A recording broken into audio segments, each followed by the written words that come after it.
ठीक, चलिए तो हम स्टार्ट करते हैं अब इस लेक्चर में स्टोइकियोमेट्री। तो स्टोइकियोमेट्री के पहले मुझे बताइए केमिकल रिएक्शन क्या होती है। केमिकल रिएक्शन क्या होती है? वो प्रोसेस जिसमें कि पुराने बॉन्ड ब्रेक होते हैं, नए बॉन्ड बनते हैं, ठीक है ना। हाँ सर। तो प्रोसेस इन विच टू और मोर substances interact with each other to form new substance। दो या दो से ज्यादा या एक सब्सटेंस जब कोई नया सब्सटेंस बनाएगा जिसमें old bonds are broken and new bonds are form, इसे क्या कहते हैं हम? Chemical called chemical equation, chemical reaction. Right. अब इसका जो हम सिंबॉलिक प्रेजेंटेशन लेते हैं, symbolic representation of chemical reaction, उसे हम क्या कहते हैं? Chemical equation. Right, is called chemical equation. अब इसमें से रिएक्टेंट कौन है, प्रोडक्ट कौन है? तो substance which come into existence as a result of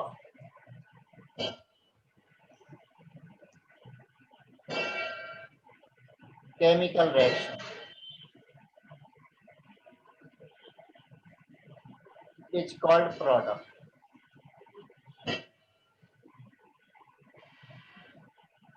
और reactant क्या है?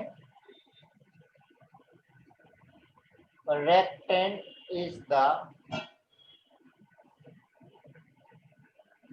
substance in which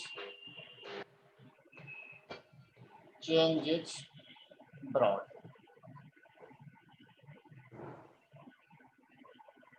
right. तो इसमें चेंज लाया जाता है वो रिएक्टेंट कहलाता है, और जो नया अस्तित्व में आता है वो क्या कहलाता है? प्रोडक्ट। तो स्टोइकियोमेट्री का मीनिंग क्या है यहाँ पर? Stoichiometry means balanced chemical equation. Balanced chemical equation जिसमें इन्वॉल्व हो, उससे रिलेटेड प्रॉब्लम सॉल्व करना स्टोइकियोमेट्रिक इक्वेशन, स्टोइकियोमेट्रिक प्रॉब्लम्स है। तो सबसे पहले आपको ये चेक करना है कि रिएक्शन बैलेंस है या नहीं है। फिर आपकी मर्जी, आप किसी को किसी से कंपेयर करो, मास को मास से, मास को वॉल्यूम से, वॉल्यूम को वॉल्यूम से, कैसे भी कंपेयर कर सकते हो। अब यहाँ पर एक मैं रिएक्शन लिख रहा हूं, consider a reaction N1A plus N2B to form N3C plus N4D। अब इसे मुझे बताइए, N1 N2 N3 N4 मालूम है आपको, बैलेंस्ड इक्वेशन के स्टोइकियोमेट्रिक कोएफिशिएंट ही आपको मालूम है। तो अगर मैं ए और बी को कंपेयर करूं तो ए के अगर N1 मोल है तो बी के कितने मोल है? N2 मोल। हाँ ना? हाँ सर। तो अगर इसके x मोल है तो इसके कितने मोल होंगे? कैसे निकालेंगे? क्रॉस मल्टीप्लाई करेंगे तो मोल ऑफ बी कितने आ जाएंगे? फिर N2 into x divide by N1, ऐसे लिखेंगे ना? हाँ हाँ ना? हाँ। या फिर मैं इसको मोल ऑफ किसके, एक्स क्या है, एक्स किसके मोल एक्चुअल में, ए के मोल है, ए के। तो मैं क्या ऐसा लिख लूं क्या, mole of A bye N1 यानी एक्स है, equal to mole of B by N2। क्या ये क्वेश्चन बन रही है? Yes sir. बन रही है, देख लो ध्यान से।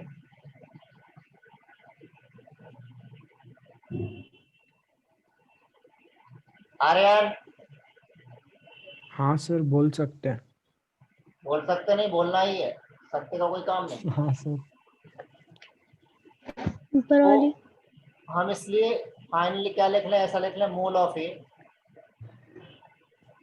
बाय N1 N1 यानी उसका stoichiometric coefficient equal to mole of B by N2 equal to mole of C by N3 N3 equal to mole of D by N4 यानी Na by N1 Nb by N2 Nc by N3 और Nd by N। Clear? हाँ sir. अब जिन दो को compare करना उन दो को हम कंपेयर कहीं से भी कर सकते हैं। क्लियर है? हाँ सर। हाँ सर। अब इसमें हमें कोई केस में नहीं उलझना, लेकिन फिर भी आपको केस लेकर के पढ़ा रहा हूँ। आपको तो डायरेक्ट क्वेश्चन को देखना है, क्वेश्चन में क्या दिया हुआ है। क्वेश्चन में जैसे दिया हुआ है weight of only one reactant is given, एक ही रेक्टेंट का वेट गिवन है। जैसे क्वेश्चन दिया है Ag2CO3, उसके डिकम्पोजिशन से बना Ag solid, CO2 gas plus O2 gas. इससे पूछा है calculate weight of Ag CO2 and O2 on heating 55.2 gram Ag2CO3। तो सबसे पहले तो आप ये चेक करिए क्या रिएक्शन बैलेंस है, बैलेंस्ड है कि नहीं है। तो हमें मालूम है रिएक्शन यहाँ पर बैलेंस्ड नहीं। नहीं है।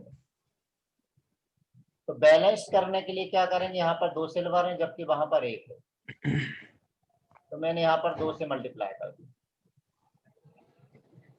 अब 2 से मल्टीप्लाई कर दिया तो प्लस CO2 और O2 का कितना लेना पड़ेगा, 1/2। या फिर हम इसको ऐसा लिखें 2 से मल्टीप्लाई कर दें तो 2Ag2CO3 से 4Ag मिला, 2CO2 मिला और 1 O2 मिला। आना O2। हाँ सर। अब सिंपल सा अभी हमने क्या कंसेप्ट देखा था, क्या देखा था, Ag2CO3 के मोल डिवाइड बाय 2, Ag के मोल इक्वल टू Ag के मोल बाय 4। लिख सकते हैं ऐसा? हाँ sir. Yes sir. Ag2CO3 divide by 2 equal to mole of Ag divide by 4 mole of CO2 divide by 2 mole of O2 by 1। तो अब यहाँ पर Ag2CO3 के मोल दे रखे हैं, वेट दे रखा है, मोल निकालो। पहले तो मोल निकालें, इसके मोल कितने Ag2CO3 के 55.2 ग्राम दे रखा है। मोलर वेट निकालना 276, कैसे, Ag का कितना होता है 108 और CO3 का हो जाएगा 60, तो 2 Ag है, तो टोटल कितना आ जाएगा 276। इतने मोल का मतलब 1/5 आना। हाँ सर। क्लियर? Yes sir. तो अगर इसके 1/5 मोल दे रखे हैं और स्टोइकियोमेट्री 2 है, तो हमें सिल्वर के मोल निकालना है, तो निकल आएंगे। हाँ सर। कितने आ जाएंगे हाँ। सिल्वर के मोल? 2/5। तो वेट आ जाएगा सिल्वर के मोल इंटू सिल्वर का एटम वेट। एटम। क्लियर? या हाँ 1/5/2 equal to mole of CO2/2। 2 से 2 कैंसर, तो मोल ऑफ CO2 इक्वल टू 1/5। 1/5 तो weight of CO2 equal to 1/5 into 44 1/5 gram. into O2 के लिए मोल निकालें। 1/5/2 इक्वल टू O2 के लिए या 1 1 मोल ऑफ O2 इक्वल टू हो गया 1/10। तो weight of O2 equal to mole of O2 into molar weight. 32। या तो ऐसा करें, ये बात समझ में आ गई? हाँ yes सर। sir, या फिर क्या करें, Ag2CO3 2 मोल को हीट किया, 4 मोल Ag बना, 2 मोल CO2 बना और O2 बना। तो इसके मोल हमने कितने ले रखे हैं? मोल ले रखे हमने इसके 1/5। तो अब यहाँ देखना कैसे लिखें। 2 मोल Ag2CO3 गिव्स 4 मोल Ag। दे रहा नहीं दे रहा है? इसके 2 मोल कितने मोल दे रहा है? 4 मोल। 4 4 1/5 मोल कितने देगा? 4 इंटू 4 into 1/5 1/5/2 1/5 आ गया 2/5 वापस। हाँ सर। yes sir, फिर से 2 मोल Ag2CO3 गिव्स 2 मोल 2 CO2। mole CO subject level पे आप ऐसा करेंगे, तो 1/5 मोल विल गिव 2 इंटू 1/5/2। 2 कितना आया? 1/5। 1/5 बात समझ में आ गई? हाँ सर। हाँ लेकिन हमें ऑब्जेक्ट करने के लिए हमारे पास इतना टाइम नहीं होता है, हमें थोड़ी सी वहां ट्रिक लगानी होती है। ट्रिक कुछ नहीं लगानी। अब यहाँ देखो, अगर आप इसको ध्यान से देखेंगे तो ये जो 1/5 है, हमें Ag का चाहिए, तो 1/5 इंटू 4 Ag के, जिसका चाहिए उसका स्टोइकोमेट्रिक मल्टीप्लाई कर दिया और जहां से आप लेकर के आए उससे डिवाइड कर दिया। देखो वही आ गया क्या? चेक करो। हाँ sir, हाँ सर। इस तरह से CO2 के लिए बताइए कितना?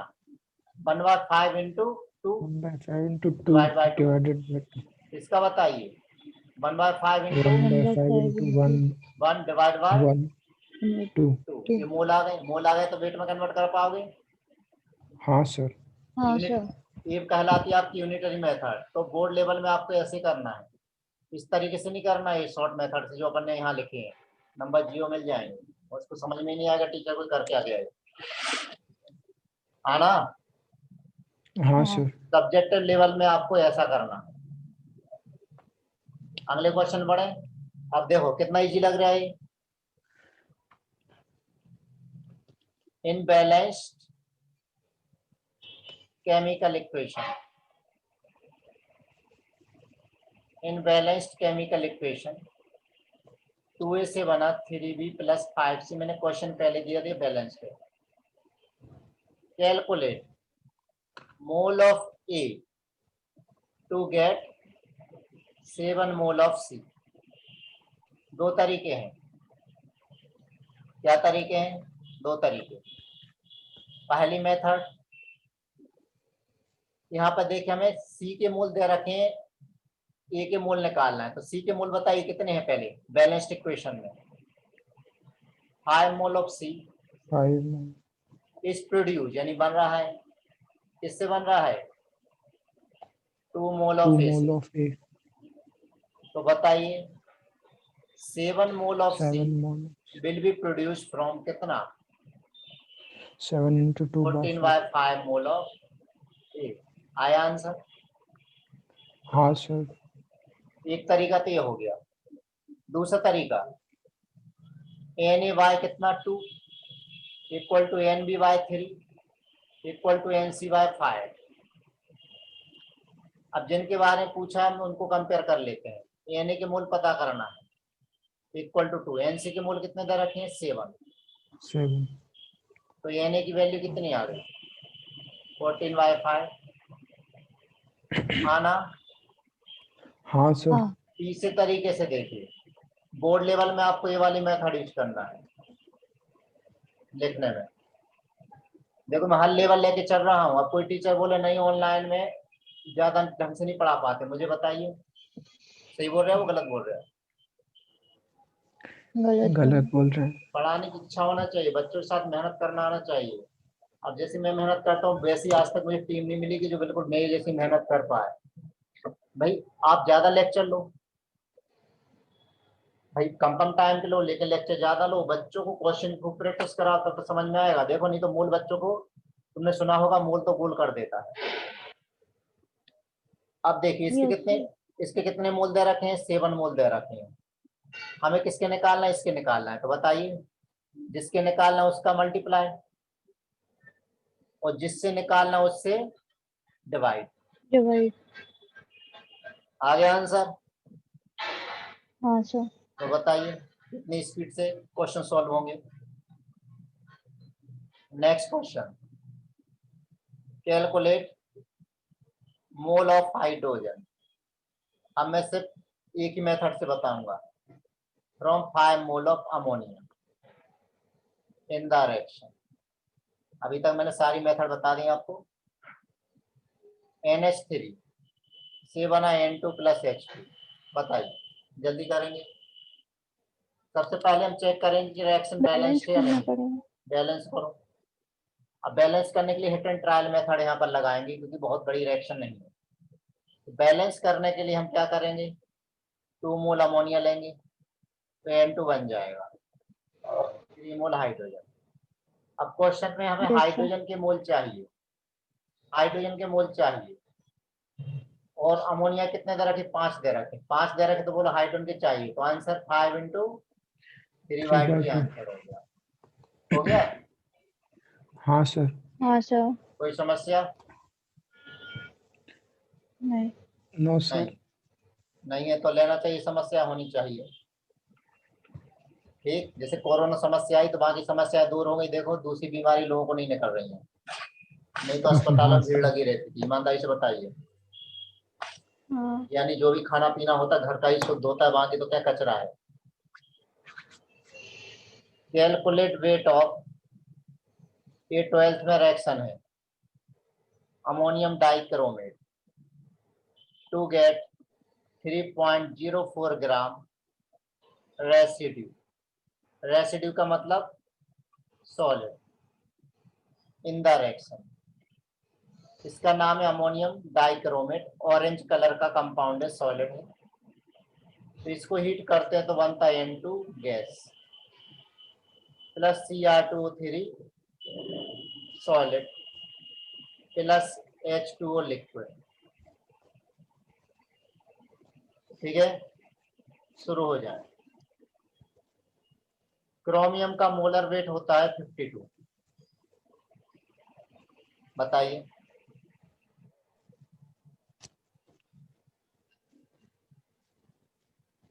बैलेंस नहीं है। बैलेंस नहीं है। बैलेंस नहीं है तो सबसे पहला हमारा काम क्या है? बैलेंस करना।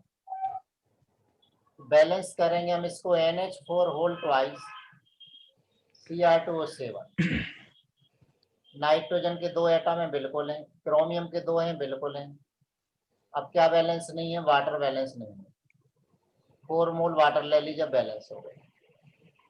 हाँ सर। इसके मोल कितने हैं? 3.04 है। मोलर वेट निकाल लें। NH4 का होता है कितना? 18। NH4 का होता है कितना? 18। 14 4 18। 18। तो हमें NH4 होल ट्वाइस चाहिए, कितना हो गया? 36। और तो ये 36, 2 क्रोमियम का हो गया 104 और 7 ऑक्सीजन का कितना?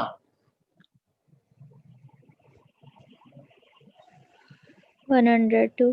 कितना हो गया? 6 10 2 112। है। ठंडे बच्चे पूरा बोलना सब। 10 2 12, 3 4 1 5, 352 चेक कर लेना, इतनी है।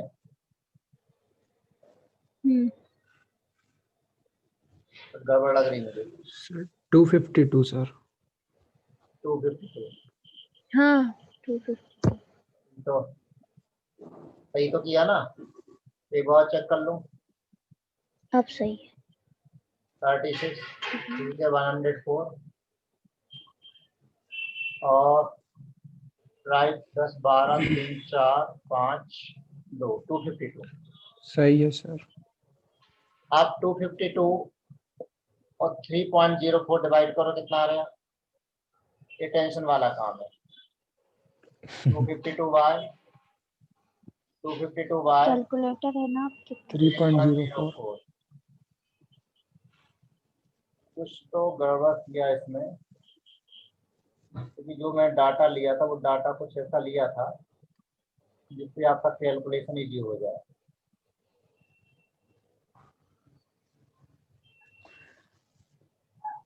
एक मिनट,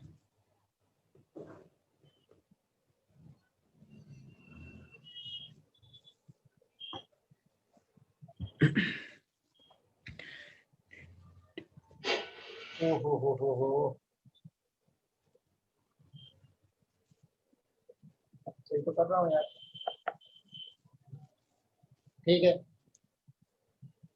अच्छा अच्छा अच्छा, वेट तो इसका दिया ना यार, इसका दिया है। हाँ हाँ सर। 3.0 बताइए, मैं दो डिवाइड क्यों नहीं हो रहा? डिवाइड बाय गलती कितना? कर दी। इसका 152, ये आ जाएगा 1/15। अब पूछा क्या है, इसका वेट पूछा है, तो इसको यहाँ ले जाओ। तो 1/50 इंटू, यहाँ पर स्टोइकोमेट्री 1 है, इंटू 1 1 डिवाइड बाय इसकी स्टोइकोमेट्री भी 1 है, 1 डिवाइड बाय 1। तो इसके मोल कितने आ गए? Mole 1 of by 50।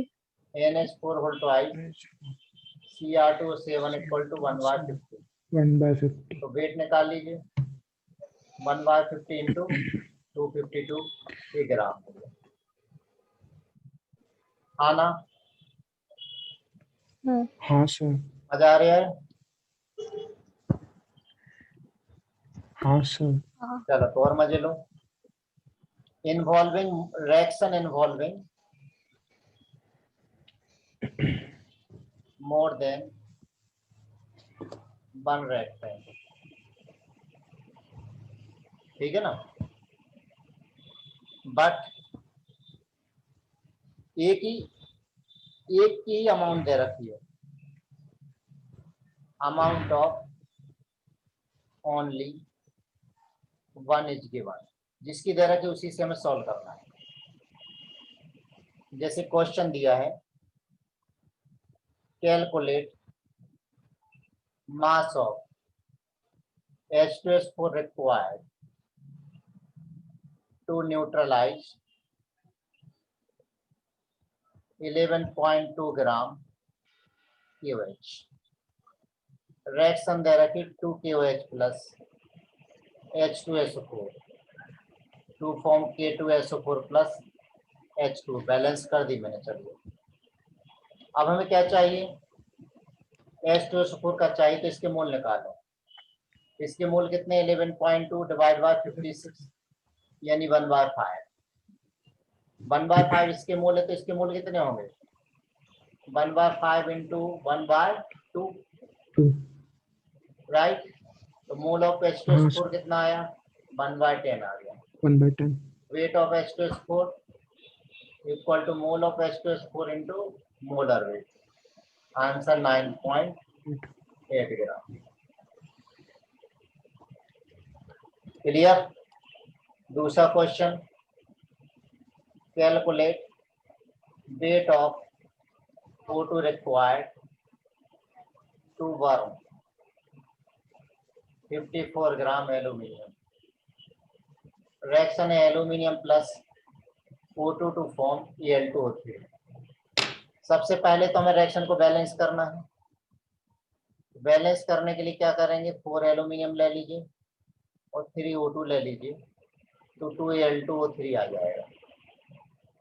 तो एल्यूमिनियम के मोल कितने दे रखे हैं 54/27 यानी 2 मोल दे रखे हैं। ऑक्सीजन का हमें कैलकुलेट करना है, तो ऑक्सीजन की कैलकुलेट करना है तो 2 मोल इसके इंटू ऑक्सीजन के 3 डिवाइड बाय 4, तो आंसर कितना आया 3/2। 3/2। तो वेट ऑफ ऑक्सीजन चाहिए 3/2 इंटू 32, आंसर आ गया 48 ग्राम। समझ में आ गया? Yes sir. क्या क्लियर हो गया? हाँ सर। हाँ सर। यहाँ तक कोई दिक्कत नहीं? ठीक है नहीं सर। ठीक, तो मंडे को हम बात करेंगे लिमिटिंग रिएजेंट की, मतलब तीसरा केस कुछ भी नहीं है। लिमिटिंग रिएजेंट का मतलब क्या है कि अगर सभी की अमाउंट दे रखी है तो फिर हमें क्वेश्चन कैसे सॉल्व करना है उसकी बात करेंगे मंडे को अगले लेक्चर में, ठीक है ना? हाँ सर। तो आपका ये बहुत सारा हाँ, पोर्शन लगभग खत्म होने वाला है, आधा चैप्टर लगभग खत्म होने वाला है, राइट? हाँ सर। हाँ तो सर। मिलते हैं बेटा मंडे को, ओके।